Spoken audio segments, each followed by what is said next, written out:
Welcome to today's show. I am your host, Eric Darnley Small. Thank you so much for joining me and for being a part of the show this morning.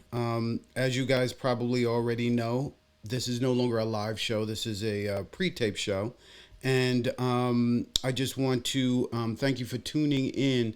As always, I'm going to do a short one today. And I really wanted to do this one because a story hit the news, a good story, generally a good story, I would say, hit the news and got a lot of play. And I think it's important to talk about because part of what is going on here, I think, on the right is there is an attempt to, there's a lot of problems with Republicans, specifically the conservative movement. And there is an attempt to, I believe, make it appear as if the Republican Party was doing just fine until Donald Trump came along, right? Donald Trump ruined everything. Donald Trump came in, his MAGA came in, and they ruined the party. And if only we can get rid of Donald Trump, everything will go back to normal. Of course, if you've watched this videos or this channel before, know that I think that's all nonsense. The Republican Party was a big problem. Just in case you don't know my views on it, I believe that the Republican Party was a big problem back when two things to me were a change with the Republican Party that I thought I'd never see. Number one was Newtown, Sandy Hook Elementary School. A lunatic goes in and murders a bunch of white babies. I mean, these are preschoolers. These are young children. This is the suburbs. This guy goes in with an AR-15 and starts just killing a bunch of them. And the response from Republicans is there is no response. There is no legal action. I'll never forget Mitch McConnell saying that we have no legislative action here. I mean, if this were black babies in the inner cities, I would expect that response. But for children to go murdered and for Republicans to feel like there is no response here, there is nothing we can do about this, I thought was striking. It was revelatory, and it was something that was completely different than I'd ever seen before. Ignore that lower third. We're not live streaming. I have the wrong lower third up. I'm going to bring this lower third up now. So I think that was an indication that the party had broken in a fundamental way. The second thing is the Affordable Care Act. Both of these things, of course, happened during the Obama administration. But the Affordable Care Act and the repeated attempts and the vitriol that came out in the Republican Party because of that, and the decision that the Republican made at that time to make the Democratic Party the enemy and no longer sort of negotiate in good faith with Democrats because they were going to make the Democratic Party the enemy now. The progressive movement, the Democratic movement needed to now be destroyed because of socialism. That was something that I never saw coming and that I think became a fundamental breaking of the Republican Party. A lot of people say the first black president and the fact that Barack Obama was black, that's what did it. I'm a little bit wishy-washy on that because I really believe if it were a President Clarence Thomas pushing agenda, a Republican conservative agenda, I don't believe that Republicans at this level, there would of course be the white nationalist Republicans that would do it, but at this level, I don't believe that you would have the kind of break, and mental, spiritual, whatever you want to call it, fundamental break in the Republican Party where it became an insurrection. I don't believe it was the war in Iraq. I believe it was these two things that happened both during Barack Obama's time, and I believe that created a broken Republican Party. So, getting back to the reason why I did this video and the video that I saw recently, Jeff Duncan, who is a Republican out of Georgia, has decided to endorse Joe Biden and has come out publicly. I think wrote an op-ed on it. And while that's a very good thing, and I champion that, he went on it and did an interview where I think it's really, really important to recognize that the big problem with Donald Trump is that, and the biggest worry that I have, is that if Donald Trump loses, wins or loses, whatever, if Donald Trump, particularly if he loses, the Republican Party is still a threat to America. And a lot of people are going to go along. I think even a lot of Never Trumpers are going to go along and think that we dodged a bullet by not getting Donald Trump in. And in fact, we haven't done any of that. In fact, all that we have done is just put off to another day the insurrection. And the reason why that's so important is when you listen to even these so called Never Trumpers talk, they still think they have the better of the argument. They are still distorting what Democrats stand for, what Joe Biden has done, what the party has done over the last 30 years. And they still really believe that they have the better of the argument. And I just want to play this clip, and this is about immigration. So I'm going to do a pivot here. I want to talk about this clip specifically, and then I want to talk about Fareed Zakaria GPS episode that I just saw recently, which I think did a fascinating new view, new look on one of the problems going on with immigration. But I just want to play this clip because I want to remind people that also what happened in the Obama era was the so-called grand bargain. And I don't want people to forget that while what's happening on the border is a problem, and it is new to right now, people could see that this was going to come anyway because of climate change. Right now the issue is, of course, cartels and all this kind of stuff. But climate change is creating, I mean, this is happening all over the world. It isn't just happening in America. Borders are shifting all over the world because as climate change happens, sea levels rise, areas that become so hot they're inhospitable. We are going to see people migrating from one part of the planet to another, and that's going to mean crossing into other borders. And so the inaccurate reframing of this, I would say it's lies, but I'm not sure that implies intent. But the inaccurate reframing of this is important to note, and I don't want to get into all of that right now. But you're going to have people crossing borders for all kinds of reasons all over the world, not just at our border, but all over the world.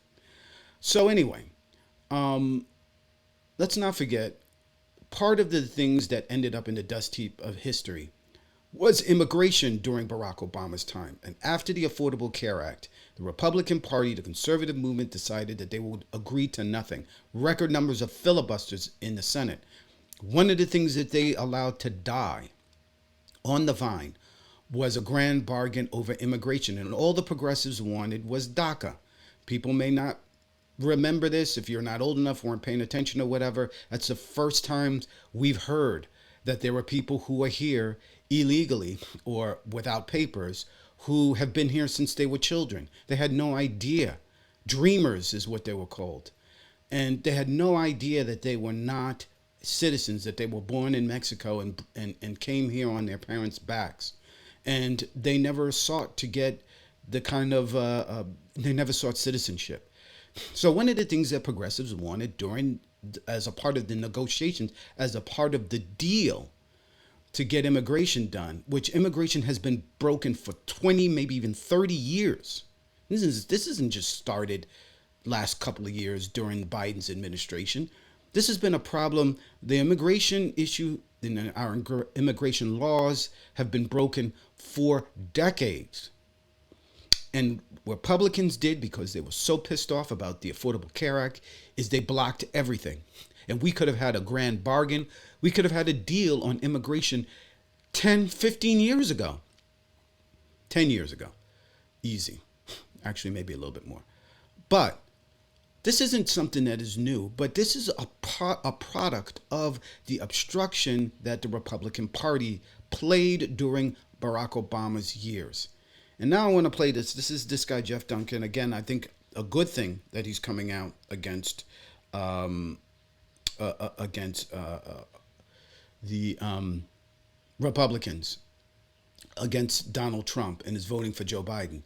But let's not forget, and we need to remember that the problem that he is still a part of, the party he's still a part of, the thing he's still fighting for, is fundamentally broken.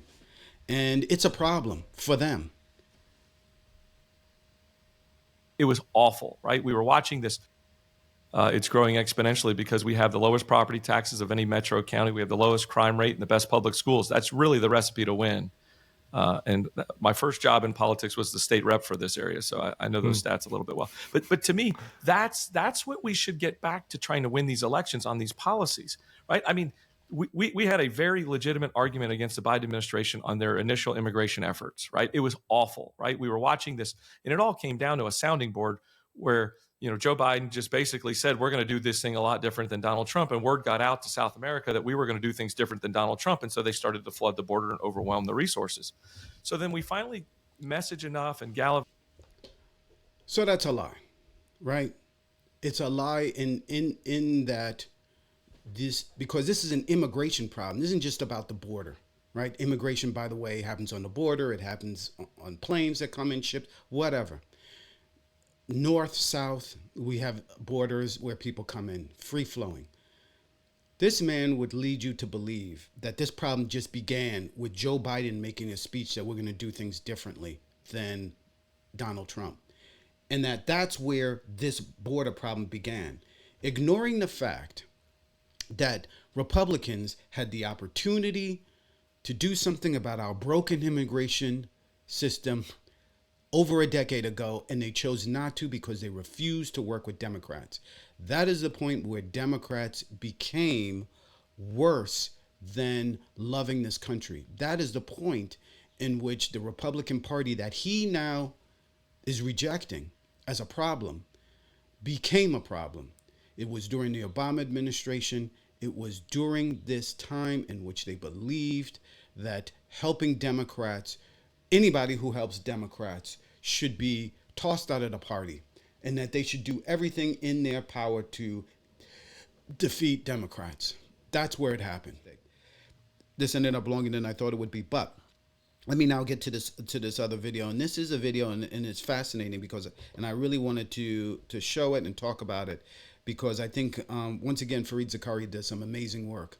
And I'm a big fan of his, primarily for this. Much of the conversation around the southern U.S. border focuses on the people and the drugs crossing north into the United States. But my next guest takes a new approach by studying the route of American guns that cross south into Mexico, often with devastating effects. Yeva Yusonite is an anthropology professor at Brown University. She also spent years working on the U.S.-Mexican border as a paramedic. Her new book is called Exit Wounds: How America's Guns Fuel Violence Across the Border. So explain, if you will, what the role, American guns plays in this sort of cycle of violence. Without the guns, we wouldn't be getting so many drugs and we wouldn't be seeing so many migrants and asylum seekers fleeing the violence, because violence in Mexico is primarily caused by guns that come from the United States. Mexico has very strict gun laws, only 2 gun shops in the entire country, but the entire border, on the other side of the border in Arizona and Texas, you have thousands of gun dealerships, and it is very easy to buy very powerful guns that organized crime groups in Mexico want. So it feels like there are all kinds of reasons to have stronger gun laws in the United States. But do you think it's fair to say that if you had stronger, background checks and all that kind of stuff, it would also make a big difference in terms of the violence and the entire way in which the border has become so militarized, so pervaded by gangs and cartels? Stronger gun laws would help. Anything that increases gun safety in the US would help. However, I do not think that we can only use laws to solve this problem, because as long as there is demand for guns in the United States, there will be supply. This is how illicit economies work. That said, if we made it more difficult for organized crime groups to get a hand of truckloads of ammunition in Texas or Arizona, and ammunition sales are even less regulated or not regulated entirely compared to guns, then there would be fewer police officers killed in Mexico, there would be less insecurity in Mexico. So there is a direct connection. So there you have it. A side of this that Republicans don't want to talk about. This is about Second Amendment rights. This is about the conservative movement. This is about the desire by Republicans to continue free-flowing guns going everywhere, not holding manufacturers responsible, not holding responsible the lack of any kind of gun regulation to control and stop these guns. And they're flowing out of our country into our southern border. And you won't hear Republicans, you won't hear never Trumpers say any of this. You've got people who will still, and again, it's one of these areas where the Republican Party has just decided it's going to double down on doing nothing about guns. Sandy Hook Elementary showed us that. There was no, Mitch McConnell said there was nothing they could do legislatively over guns. And unfortunately, that is something that will persist beyond Donald Trump. It is something that is a huge problem in America. It is a huge problem for our neighbors. We're exporting our problems to them. And, you know, that's not Donald Trump. Donald Trump didn't do that. The Republicans did. America did. So, again, I don't believe that it's the only issue. It's the only reason why there is a free flow of people coming into our border. But let's be clear and let's be honest here. This problem at the border is a Republican problem, not because they didn't sign off onto this bill, this conservative bill that the Republicans wanted everybody and Joe Biden had agreed to sign on to. It is because they refused to agree that they could be wrong on this issue of guns. They've doubled down, tripled down, and they're not changing their opinion. They're not changing their views on it. And it is killing America and our southern neighbors. Thank you for joining me, fantastic viewers. Eric Darnley Small here, and I hope you're loving today's episode of What You Missed. You've reached the end of today's show, but don't worry, there's more show coming up. If you're watching this on YouTube, please click the bell so that you'll be notified when more content is available. You can also help the channel by clicking the like and subscribe buttons. It helps the YouTube algorithm find new viewers so that I can keep bringing you all this incredible content you enjoy. But wait, there are more ways to support the show. You can make a contribution through the show's PayPal, which goes a long way in helping produce even better content for you. And consider becoming a part of our growing community by joining our Mastodon site at mastodon.vtip.me/@whatyoumissed for more engaging discussions and exclusive updates. And here's something you won't want to miss. Mark your calendars for our live show streaming on YouTube and stream.vtip.me Monday mornings, 10:30 a.m. Eastern Standard Time. Your support means the world to me, and together we're making What You Missed the best it can be. Thanks for being a part of my journey.